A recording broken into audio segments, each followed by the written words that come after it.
So part of my day job is talking to people from around the planet as it relates to fly fishing. And when the topic of steelhead comes up, I always get excited. I love to catch steelhead. Sometimes people ask me, how can I catch more steelhead? And my question back to them is, well, what type of water are you fishing in? And if the answer is smaller streams or tighter water, then I always say, go nymph fishing for them. Sometimes it's not very practical or functional to try to swing a fly in such a tight run. So to nymph fish is a really good choice. Added to it, a lot of the smaller streams have more common holding water, like a ledge or an edge or a trough, someplace where the fish will literally stack up in number. If you do fish smaller water, and there are steelhead in there, I highly recommend you practice nymph fishing. So let me give you a few tips on it. First, you want to locate that good-looking holding water. It should be pretty obvious to you. It's not going to be the riffle water.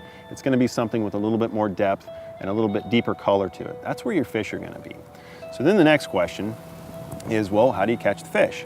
My answer is I use a term called battleship. Now most people know the game of battleship, where you're kind of calling out numbers and letters and such until you find something that works. That's what I do when I nymph fish. Most people are going to nymph fish with an indicator. That's a good idea. Don't care which type it is. But what I'm getting at is this.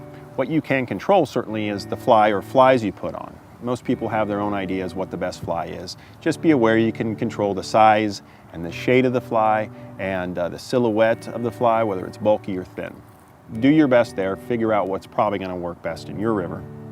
But the other two factors really when you're nymph fishing is this, the length of the leader from the indicator to the fly. That relates to the depth of the water, as well as the amount of weight you might put on, split shot or tape lead or whatever you use to sink your nymphs down deeper.